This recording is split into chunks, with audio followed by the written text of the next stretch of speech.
Hey guys, we're back. This will be the second garage revamp. Before it looked like this, and then we went to go see what we could buy to fix that, and really none of that was going to work for what we had to do in the garage. So we made our own system, and we started turning it into this. This first garage revamp was one of my most successful videos on this channel thanks to all of you who watched and supported it. Plus all these mods were extremely helpful. They allowed me to make a lot of money, but they're no longer sufficient. As my garage enabled me to work better, my tasks only got more complex. So did the projects. The need for more tools, bigger tools, advanced tools, and parts and material storage. Come with me and check this out as we go ahead and revamp our garage for the third time to turn it into something that is much more capable of handling complex tasks.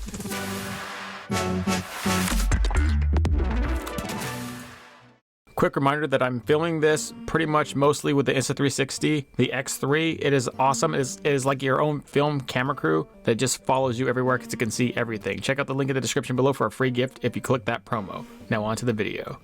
This was the first attempt at redoing a tool locker, and now I'm gonna have to just gut a lot of that out. We made accommodations for slide out of the Milwaukee pack out systems and welders on the one side, and now we need to do the middle again because we have more tools, a lot more, and nowhere to put them. I have some scrap angle and some solid round stock steel that I'm gonna go ahead and just weld together very meagerly. Nothing real advanced here, just as a hanger to mount against the wood inside of that locker. Part of the skill advancement was learning the ability to weld, which really made a big room crunch for all the welders and all the materials, and then really all the other advanced tools to cut metal, and we're making hangers specifically for those tools. Welding can get really complex and advanced and expensive, but just to weld basic cold rolled steel like this, just take some flux core from Harbor Freight and like this little titanium welder that's like 200 bucks. You can actually weld today for about 500 bucks and have like no skill and just a brain and common sense to do it. And most people are intimidated by welding. For the entry-level stuff like this, you should not be. I actually have videos on this channel explaining how easy welding can be for a startup, and I will put that up here in the iCard in the description area below. This is just one of two hangers that we're going to put at the very top to hang the very awkward tools like the Sawzall and the big bandsaw, where there's just no good place to put those things. They just take up a lot of room and they're awkwardly shaped. In advanced metalwork, I'm heavily reliant on bandsaw, so I have like 4. I also follow Milwaukee Tool Addict on Instagram, and he had these really good like 3D printed just tool holders that fit specifically for like Milwaukee tools, and I have a bunch of those. The M12 line is fantastic, and so I got those, put them in there. I've been wanting to do that, and I also got a battery holder. Those little makeshift DIY racks work so well up there that I looked and just sought to make another one specifically for grinders and other tools that are like similar shape, like oscillating tools, where they're just weird and odd to put anywhere. And so I made hangers on the sides that'll fit right in there, where they can just hang by the battery well. This actually worked really well. I was able to stick the larger impact gun, all the grinders, oscillating tools, and all those awkward stuff just right in there, even with the batteries on them to pull them out at will to use them. Now that this redo stores the better tools, the other side of my garage is an even bigger problem. I've made other storage over there to accommodate larger pieces, like pieces of wood, sheet metal, foam sheets, and other stuff that just slides into that wall. It's always sticking out. It's always extremely hard to get anything out. And I was wondering a good way to just get that out. And when you go to Lowe's or Home Depot, you see these racks. That's where I stick the wood.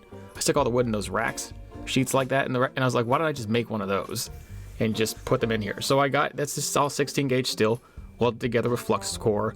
Do not buy the steel from Home Depot or Lowe's. Go to a metal shop and just buy it in large stock for pretty much the same prices they're going to sell you for half the amount over at the hardware store. And then you can also find scrap sheets. I pretty much put that together with large stock and scrap sheets, and it works really well. So well that it actually makes my other thing it slides under pretty useless. And so I have to make a new rack for that. I pretty much have to upgrade everything. It seems like one thing that I upgraded makes everything else even like worse. So if you see that piece of the drywall sheet that's just missing, that's because I have leaks, and I anticipate that I'll have to redo my piping pretty soon. And when that happens, I don't want to be pulling off a bunch of stuff attached to the wall. So I'm making everything removable. I can take it all out at will.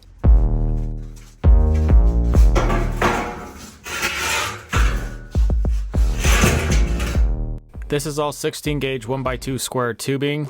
And I think maybe the long bar there is 14 because it has no support. Everything else is 16 though, and it all just fits perfectly as it is here.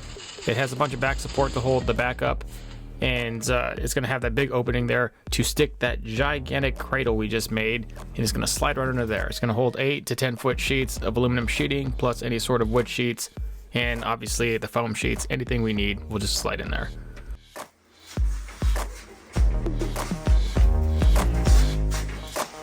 Oh my gosh, look how good it fits.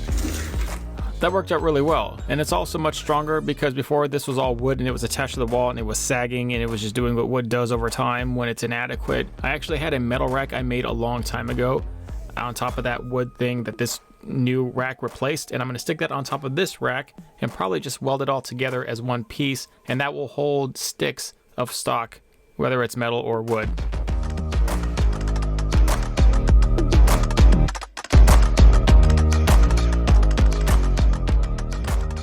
The crappiest cabinets in the world, and we are finally getting rid of them right now. They're going.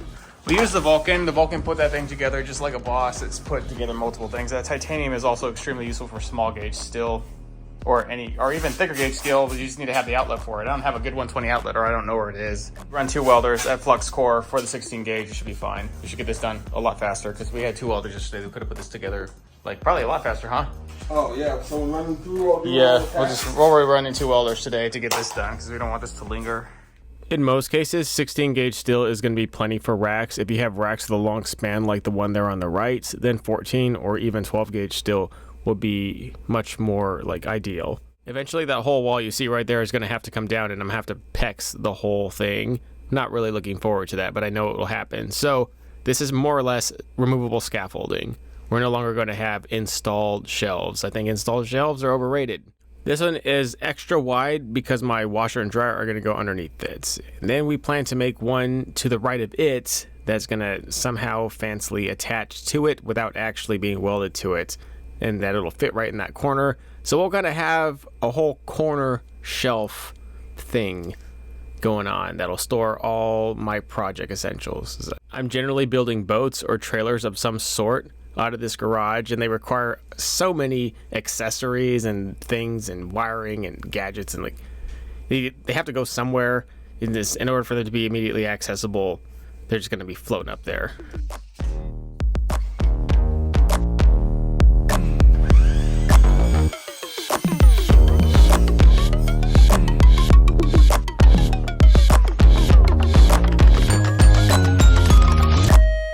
Instead of making 2 separate spots here, we just made one that attached to the main spot, and that will hold a bunch of large stuff on top while having a place to stick my welders in and all the other awkward stuff we can hang from that taller rack down. We'll make a bunch of stuff that holds all the awkward stuff, like the extension cords, the welding cable, the odd tool packets that just don't go anywhere, and possibly we'll be having some spots there for like large Milwaukee packouts. They have these wall mounts or door mounts where you can just put the packouts in. And we'll probably just maybe do that. I have like 4 welders, and 2 of them are pretty major, and those need spots. They're everywhere, and they're always in the way, so we need to find something. And with these projects, a lot of material has to go into them at any given time, so I need to just find something that makes room for all of that. Just the massive amount of stuff. This worked really well. There's actually a whole lot of stuff up there. This worked even better because it's now strong. I had some crappy storage up here. This is now really strong. It stores, that's a lot of weight up there actually. I don't know if you can tell. Other things we did get some stuff that was from like that track system that Home Depot had. That is actually pretty useful for hanging a bunch of like random stuff. We use that, but then we have some other stuff up here. These are just random screws that I shaved off most of the head, only kept a quarter of it on, so it overhang lips, and it holds all the rulers, all the square rulers, and some of the other stuff. My welders were constantly in the way. And now they finally have a home. Like I had a spot up here where that was hanging all the helmets, but I think it's probably, I just hang the helmets on the tanks. And then again, with all the storage stuff, there's actually a lot in there, including a lot of the actual stock that I hold for aluminum. And that's extremely useful. I used to have to just move everything just to get one sheet out. It was miserable. It was like a half hour or an hour long process. It was terrible. Like it was exhausting. Now I just move this out in 1 second and pull out whatever sheet I need, put it back. Same thing with this. I thought that was so useful that I have a bunch of stock. Once you cut a piece, then you always have it left over, and it was overflowing up here in my rack. So I just kept my rack up here for straight stock that's uncut or mostly not cut. And then anything that's really short, I stick them in here. I have various levels for the shortness. And these are also on casters. And so if I need to move this out of the way, I just move it out of the way. It technically, it's very unstable, so it can and will fall over. So obviously, positive control on it. But the whole point is it's mobile and it's movable. If I need this out of the garage, out of the way, then need this out of the way, it can just go. Part of me regrets not making this whole rack on casters, but it's too late. I got this Milwaukee tool bench. I mean, a lot of it's okay, but really, honestly, it's kind of built like crap. I like their power tools in general, but they're like, I should have just gone to Harbor Freight and got something personally for like less than half the cost. Got a vacuum with an extra long hose, which is good because I have projects in here that I always have to drape or bring something in, and it's having a vacuum loose around the garage just cluster this up. We don't have a whole lot of room for it. Same thing with the air compressor and the hose reel. And we got this one. I really like this Fortress 26 gallon. It's actually very quiet. I'm surprised. It might be actually more quiet than this thing. I mean, this thing is kind of useless now. It just sits here as a spare compressor. But you know what they say, 2 is 1 and 1 is none. And we have a desiccant dryer, so we get the cleanest air out. So that's really important whenever we're using the plasma cutter. Other than that, it's not really needed. And here, this folds away. My chop saws, this one folds away on the table, that Hercules that we cut all the metal with. And then that one, the little small cobalt one, we use for wood whenever we actually do cut wood. We try to just do everything metal, but you know, wood is a part of projects. Now, how this thing has evolved over time, really, the hazmat locker has stayed the same. It just gets jammed up with more and more spray paint and more chemicals. But this has kind of shifted to hold these, where they slide out. I find these to be extremely useful for holding all kinds of hardware and related stuff. And then here, even bigger packs of hardware. With metal work, I just found that Milwaukee, I don't have a real preference over DeWalt Milwaukee. I think that Milwaukee's preference toward like metal work and that kind of stuff is just known. And so I've kind of tailored and bought a lot of the tools toward that. Not necessarily I'm a terrible fan. In fact, I've kind of went the other way on fanhood for Milwaukee, but I'm too deep in to like give them up. And it does really go good. Their tools really do work well with my workflow. Got a bigger one for screws and bolts. So some of these pack out stuff, and I have a bunch of other pack out stuff I stored in the outside shed. Plasma cutter and the EasyFlex 125. The thing is, every DIYer should have one of these. If you're a DIYer and you don't have this, I don't know what you're doing. Got that.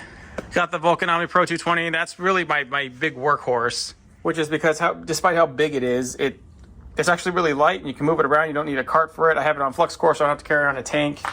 It's just a no nonsense. I need to weld something on the spot right now. I'm probably gonna have to use that thing today to weld a trailer.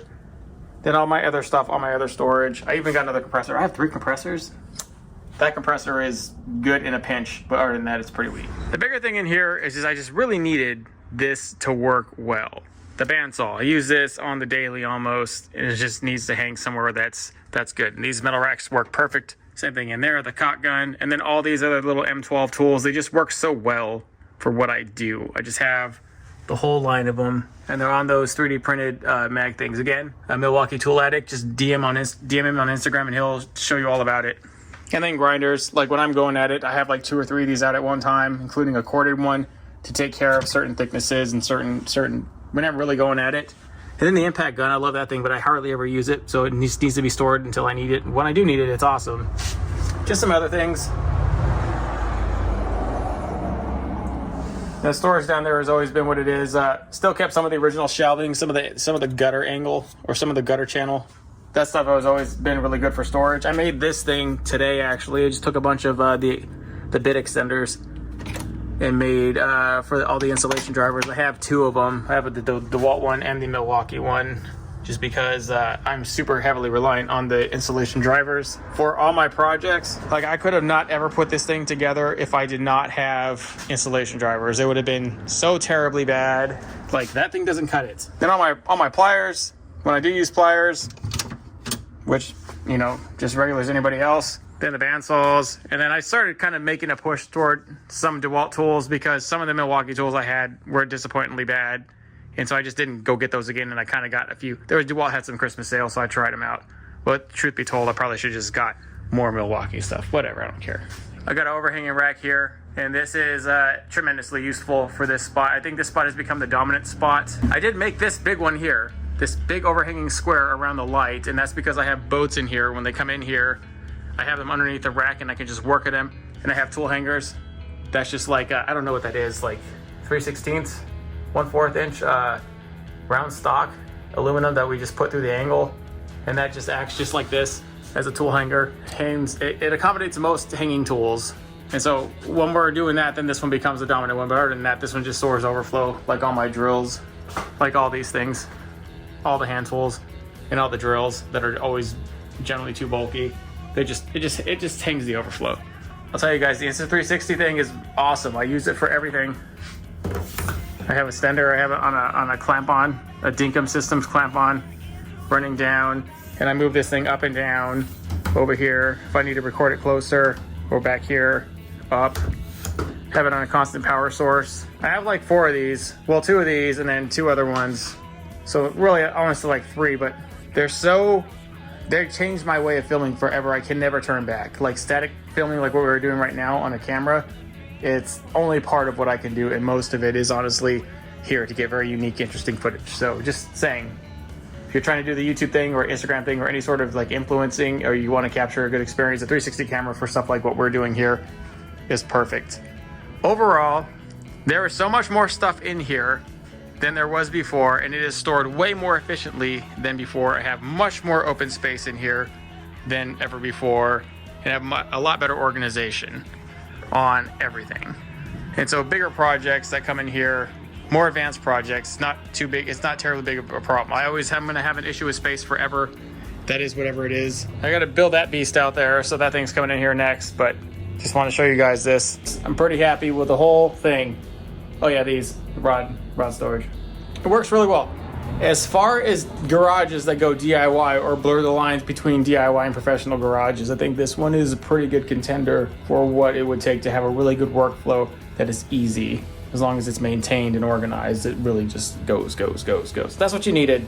That's what I needed, because there was too much compensation for poorly constructed things that just could not handle advanced projects. Small projects, little projects, the occasional advanced projects, whatever, but this one truly took it. This time we got a winner. There's not much more else like I can do to this, maybe some slight tweaks here and there as they come on, but really this garage is ready to go build anything. So good luck to you guys and your projects out there. I'll see you out there.